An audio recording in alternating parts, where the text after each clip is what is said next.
social ha habido ejemplos que he puesto mediante los cuales, si vivimos como vivimos hoy en día, gracias a la investigación y al conocimiento y a la tecnología, todo lo que nos rodea es fruto del conocimiento y la tecnología, y los investigadores son tan importantes para la sociedad como en cualquier profesión.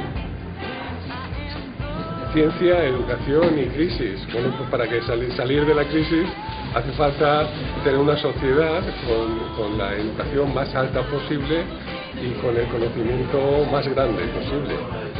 Sin duda alguna esto ayudará a salir de la crisis antes que si no tenemos una sociedad con la formación necesaria y no la tenemos con los conocimientos necesarios. Tratar de explicar un poquito qué es el mundo del petróleo y cómo de un producto feo, sucio y maloliente obtenemos unos productos que son de utilidad para la humanidad. En mi opinión es bastante crítica. Creo que España ha invertido muy poco en investigación y por consiguiente estamos abocados a la crisis. En los años del boom inmobiliario decidimos que todo el mundo se hacía rico construyendo casas y nos olvidamos de los fundamentales, que es poner la base. Poner la base en la investigación. La investigación y la ciencia son un cuerpo común que no se puede separar. Entonces, como no investigamos, no tenemos desarrollo básico, no tenemos desarrollo aplicado que se pueda utilizar directamente en la industria, y entonces no tenemos tecnología que vender. En un mundo como hoy, o eres del primer mundo y vendes tecnología, o eres del tercer mundo y haces pantalones baratos. He tratado de mostrarle un poco a los alumnos una idea empresarial que tuvimos en un grupo de investigación de la Universidad Miguel Hernández, y una idea empresarial que pretende asesorar a las empresas agroalimentarias. Y como está basada en una ciencia que se llama análisis sensorial, que es un poco desconocida, pues he pretendido un poco introducirle el tema a los chavales. Pretende relacionarla ahora con los recortes que van a hacer en ciencia, pero la ciencia no tiene que parar, o sea, que tiene que estar muy relacionada con los estudiantes. O sea, ¿Que es necesario educación y ciencia para...? Por supuesto, sí. Los ríos, los lagos, todos nuestros ecosistemas que dependen del agua tienen una serie de valores ambientales y de funciones ecológicas muy importantes, de protección de la biodiversidad, de depuración de las aguas, etcétera, de mantenimiento del paisaje, que tenemos que conservar y que proteger. En el caso de la cuenca del Segura, además, a pesar de los muchos impactos que tenemos de canalizaciones, de contaminación, de excesiva extracción de aguas, etcétera, seguimos teniendo tramos del río Segura y de otros ríos en muy buen estado de conservación, seguimos también teniendo un importante conjunto de humedales, seguimos teniendo algunas manantiales, etcétera, que tenemos el derecho de disfrutar y la obligación de proteger y de conservar, y para eso tenemos que cambiar nuestro modelo de gestión del agua, que ahora mismo implica un excesivo consumo de agua para regadío, para usos urbanos y turísticos, pero sobre todo para regadío, que consume el 85%. Necesitamos cambiar el agua, la gestión del agua, para hacer un uso más sostenible, y eso implica reducir nuestro consumo. Creo que la misma pregunta ya lo que implica es un nivel importante, digamos, de concienciación acerca de que solamente podremos afrontar esta crisis, o podremos salir de esta crisis con mayor conocimiento, con mayor formación. La ciencia es una contribución imprescindible para esa mayor formación y ese mayor conocimiento que necesitamos todos, incluyendo todos los ciudadanos, y que en ese sentido, pues la ciencia es una de las vías que tiene que estar presente en la educación para tener esos ciudadanos, en primer lugar, más críticos, y en segundo lugar, una ciudadanía mucho más formada en ciencia, en el resto de ámbitos, para realmente saber reflexionar y tener una perspectiva crítica frente a las soluciones y las propuestas que se estén planteando para salir de la crisis, y saber que de esta crisis no se sale con más de lo mismo, con las recetas que han fracasado, sino con ideas nuevas y con planteamientos nuevos. Y eso solamente nos puede venir de la vía del conocimiento. Hablar de números siempre es muy árido. Entonces, bueno, pues hemos intentado hacerlo dentro de lo posible, pues lo más ameno. Y además, pues al nivel pues que requiere un público como el que tenemos. Bueno, educación y estadística, la relación es muy íntima, ¿no? Por esto que la estadística forma parte de la educación y la crisis yo no la querría con la estadística y menos con la educación. La crisis nos viene de otra parte. Si es verdad que tenemos mucha y hemos tenido mucha información estadística, que había mucha gente y muchas personas estudiando y trabajando esa información, pero la crisis nos ha venido. Y entonces me temo que no hay una correlación entre la información estadística. Desde mi punto de vista, siempre digo que la divulgación científica, que además de dar a conocer al mundo los nuevos avances de la sociedad, de avances científicos se producen y dárselo a conocer a la sociedad, tiene otro objetivo, que es denunciar el mal uso que se hace de la ciencia por parte de algunos colectivos, como los que hemos visto en la charla, cosmética, alimentación, que usan el lenguaje científico y los eslogans científicos para confundir. Entonces yo lo único que hago es decir al consumidor lo que hace y que vosotros ya decidáis, lo compro o no lo compro, pero sabiendo la verdad, no con frases científicas que no entiende nadie y que engañan al consumidor. Y hemos visto en la charla pues, muchos ejemplos de muchísimas empresas que lo hacen y cómo lo hacen. El invertir en ciencia no nos va a sacar de la crisis a corto plazo. La inversión en ciencia es a medio y a largo plazo. ¿Qué ocurre?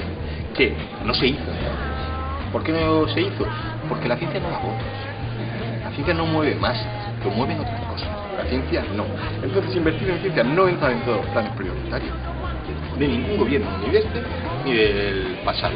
Si invertimos en ciencia ahora, servirá a medio y a corto plazo, pero no solamente para sacarnos de la crisis por el valor material de lo que se consiga, sino también por generar una sociedad basada en el conocimiento y no en la mentira ni en el fraude. Bueno, he intentado daros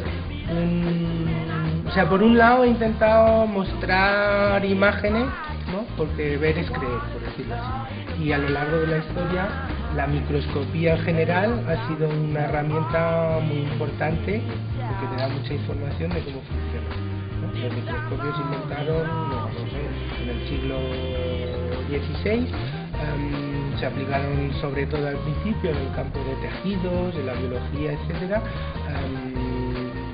Se inventaron microscopios electrónicos con cada vez más resolución y ahora digamos tenemos este tipo de microscopios, ¿no? Capaces de ver, tocar y manipular el nanomundo y son una herramienta esencial.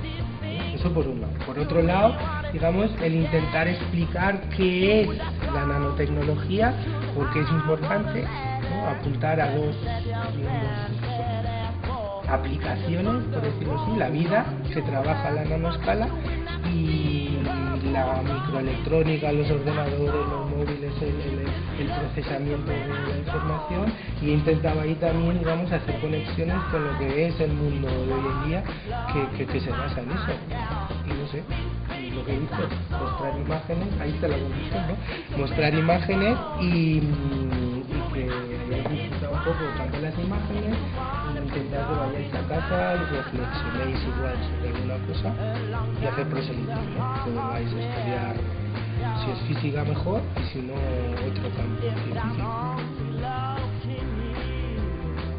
Pues estamos en crisis más profunda de que solo, que también es importante, muchas familias desgraciadamente no llegue a final de mes el sueldo, que hay que investigar más, mucho más, porque si te miras los países si miráis los países que realmente funcionan bien, o sea, lo que hay que decidir es queremos que el país viva de mano de cosas fáciles de hacer, ¿vale? Recolectar patatas, pero ¿qué vale una patata?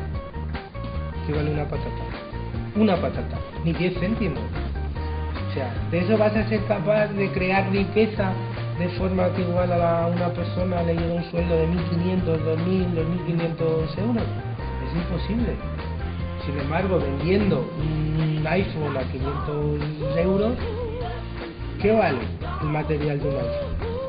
¿Qué pensáis? Creo que también, no lo sé, muy poquito. O sea, le sacáis un 1000% o más de beneficio, ¿no? que bueno, es aparente, el beneficio está en el I+D, en el conocimiento de que yo soy el único que sé hacer algo tan bien y al final tan barato. Entonces es lo que hay, y yo creo que en este país eso no se reconoce, y un poco es una pena. O sea, nunca hemos ido... ¿Cuántos premios Nobel tiene nuestro país? En ciencia, ninguno. Ramón y Cajal, ¿no?